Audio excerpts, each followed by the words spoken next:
अयनेषु च सर्वेषु यथा भागमवस्थितः भीष्ममेवाभिरक्षन्तु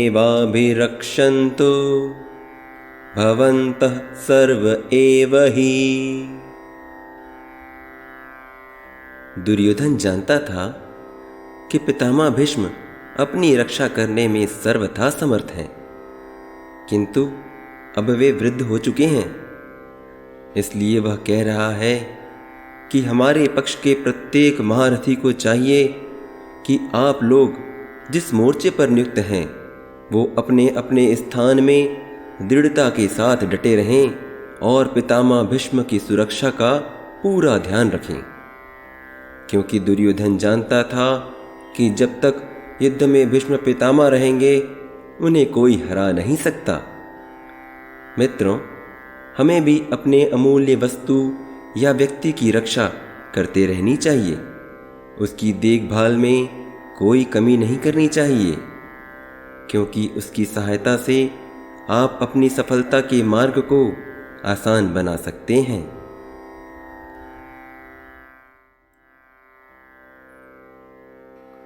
तस्य संजनयन हर्षं कुरु वृद्ध पितामह सिंहनादं विनद्योच्चै शंख दद्मो प्रतापवान।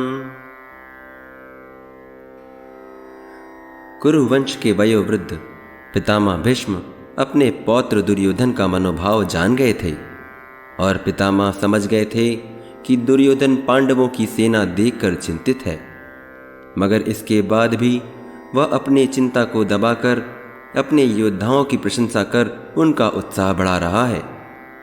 उसके प्रति अपनी स्वाभाविक दयावश उन्होंने उसे प्रसन्न करने के लिए सिंह की दहाड़ के समान अत्यंत उच्च स्वर में अपना शंख बजाया। शंख बजाना सिर्फ दुर्योधन को प्रसन्न करने के लिए नहीं था, अपितु शंख बजाकर पितामह ने युद्धारंभ की घोषणा की थी।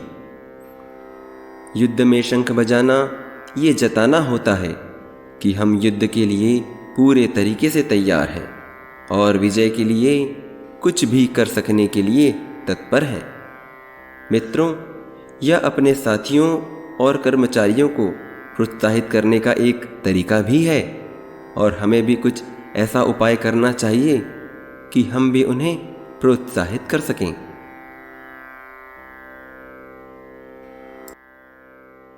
ततः शंखाश्च भैर्यश्च पणवानकगोमुखः सहसैव्याभ्य हनयन्त सशब्दस्तु मूलोऽभवत्।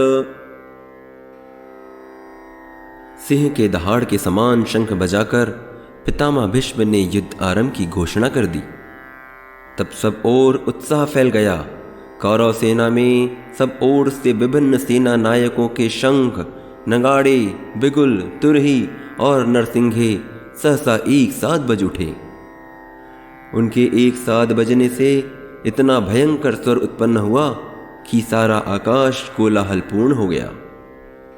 युद्ध आसान नहीं होते, युद्ध हमेशा भयंकर ही होते हैं और यह ध्वनि यही अनुभूति करा रही थी। इसलिए मित्रों, हमेशा प्रयत्न करना चाहिए कि युद्ध जैसी स्थिति कहीं से भी पनपने ना पाए, क्योंकि एक बार युद्ध होने के बाद उसकी जो भी निर्णय हो उसे स्वीकार करना ही होता है।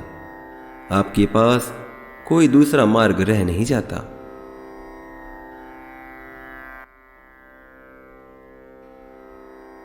ततः शैतैर्हयैर्युक्ते महति स्यन्दने स्थितौ माधवः पाण्डवाश्चैव दिव्यौ शंखौ प्रधत्मतुः।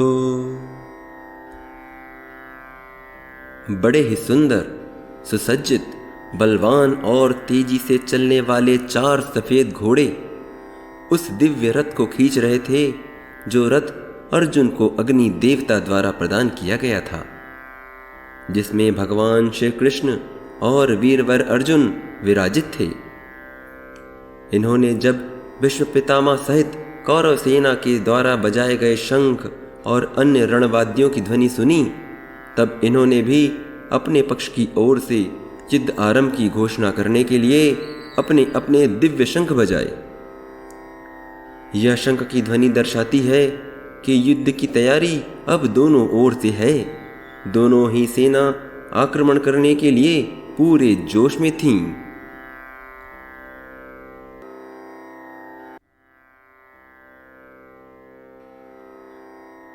पांचजन्यं ऋषिकेशो देवदत्तं धनञ्जयः पौण्ड्रं दद्मो महाशङ्खं भीमकर्मावृकोदरः अनन्तविजयं राजा कुन्तीपुत्रो युधिष्ठिरः नकुलः सहदेवश्च सुघोषमणिपुष्पकौ। भगवान इंद्रियों के अधीश्वर भी हैं और हर्ष और परमेश्वर्य के निधान भी, इसलिए उनका एक नाम ऋषिकेश है। पंचजन नामक शंख रूपधारी एक दैत्य को मारकर भगवान ने उसे शंख रूप में स्वीकार किया था। इससे उस शंख का नाम पांचजन्य हो गया। वैसे ही अर्जुन राजसूय यज्ञ के समय बहुत से राजाओं को जीतकर अपार धन लाए थे। इस कारण उनका नाम धनंजय हो गया। एवं देवदत्त नामक शंख इनको दैत्यों के साथ युद्ध करने के समय इंद्रदेव ने दिया था। इसी प्रकार भीमसेन के कर्म इतने भयंकर होते थे कि देखने सुनने वाले लोगों के मन में भय उत्पन्न हो जाता था। इसलिए वे भीमकर्मा कहलाए। उनका शंख बहुत बड़े आकार का था, जिसका नाम पौंड्र महाशंख कहा गया है, जिसे बजाकर भीम ने भी युद्ध की घोषणा कर दी। वैसे ही कुंती पुत्र राजा युधिष्ठिर ने अपना अनंत विजय शंख बजाया तथा नकुल ने सुघोष एवं सहदेव ने मणिपुष्पक नामक अपना अपना शंख बजाया।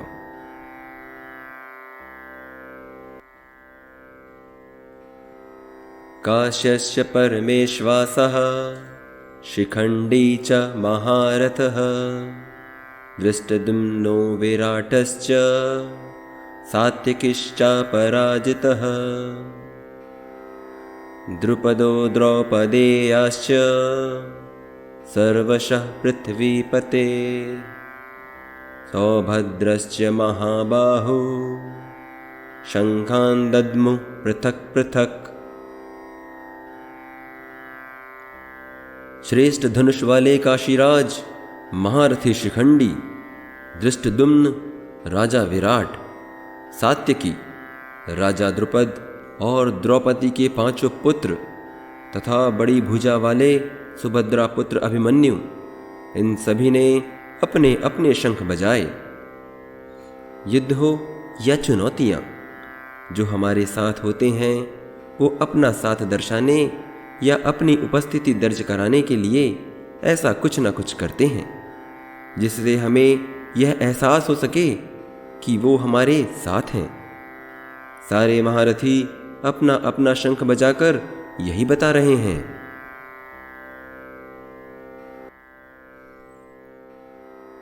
सघोषो धार्तराष्ट्राणां हृदयानि व्यदारयत् नभश्च पृथ्वीं चैव तुमूलो व्यनुनादयन्। पांडव सेना के समस्त वीरों के शंख जब एक साथ बजे, तब उनकी ध्वनि इतनी विशाल, इतनी ऊंची और भयानक हुई कि समस्त आकाश और पृथ्वी उससे व्याप्त हो गई। इस ध्वनि की प्रतिध्वनि से दसों दिशाएं गूंजने लगीं। पांडव पक्ष के इस शंखनाद को सुनकर धृतराष्ट्र के पुत्रों एवं उनके पक्ष वाले अन्य योद्धाओं के हृदय विदीर्ण हो गए। इसी प्रकार आपको भी चाहिए कि आप अपना व्यक्तित्व इस प्रकार निखारें कि आपसे मिलने वाला व्यक्ति आपके व्यक्तित्व से प्रभावित हुए बिना रह ना सके।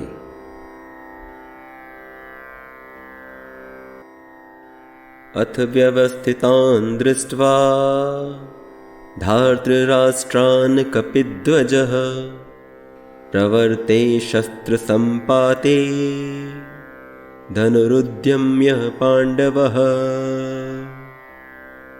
ऋषिकेशं तदा वाक्यम् इदमामहीपते। अर्जुनुवाच सेनयोरुभयोर्मध्ये रथं स्थापयामीच्युत। अर्जुन ने जब यह देखा कि कौरव पक्ष के सभी योद्धा युद्ध के लिए सज धज कर खड़े हैं और शस्त्र प्रहार के लिए बिल्कुल तैयार हैं, तब अर्जुन के मन में भी वीर रस जाग उठा तथा उसने भी तुरंत अपना गांडीव धनुष उठा लिया और श्री कृष्ण से कहा, हे अच्युत, कृपा करके मेरा रथ दोनों सेनाओं के मध्य ले चलें। अच्युत श्री कृष्ण का ही एक नाम है। अच्युत का अर्थ है जिसका किसी समय भी पतन ना हो, या जो सदा सर्वदा अपने स्वरूप, शक्ति और महत्व से अस्खलित रहे, अर्थात जो साक्षात परमेश्वर ही है। यावदेतानिरीक्षेऽहं योद्धुकामनावस्थितान् कैर्मया सह योद्धव्यम् अस्मिन् रणसमुद्यमे।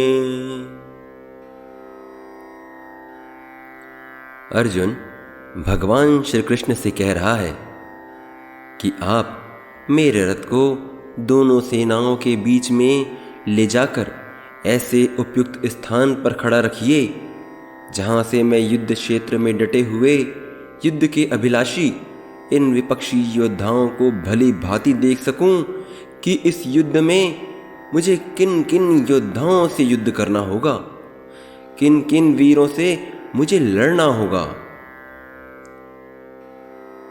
मित्रों, इसी प्रकार आपको भी चाहिए कि इस जीवन रूपी युद्ध में आ रहे हर पक्ष को अच्छे से देख समझकर अपने पक्षों का आकलन करें, उसे अच्छे से समझें, जानें और उसके बाद कुछ निर्णय लें, क्योंकि यही आपके जीवन रूपी युद्ध को आपके पक्ष में लाकर खड़ा करेगा।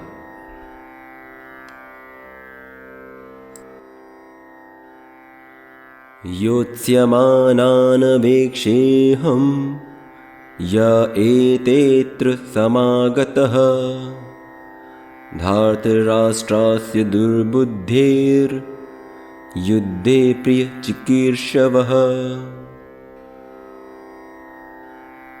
दुर्योधन ने पांडवों के साथ अनेकों बार अन्याय और अत्याचार किए हैं, परंतु इस बार उसका अन्याय असहनीय हो गया था। दुर्योधन के इस पाप बुद्धि का स्मरण करके अर्जुन उसे दुर्बुद्धि बतला रहा है, और जिसके फलस्वरूप आज स्थिति युद्ध की बन गई है। साथ ही साथ अर्जुन यह भी देखना चाहता था कि इस अन्याय का खुला समर्थन करने के लिए कौन कौन से दुर्बुद्धि राजा और योद्धा युद्ध की इच्छा लिए यहाँ उपस्थित हैं। मित्रों, इसी प्रकार हमारे शत्रु भी विवाद और परेशानियां खड़ी करने का प्रयास करते हैं, और यह जरूरी नहीं कि उनका तरीका सही हो, वो इसके लिए गलत तरीके भी अपना सकते हैं। इसलिए हमें उनका सामना करने के लिए शत्रु को ठीक तरह से समझ लेना आवश्यक है।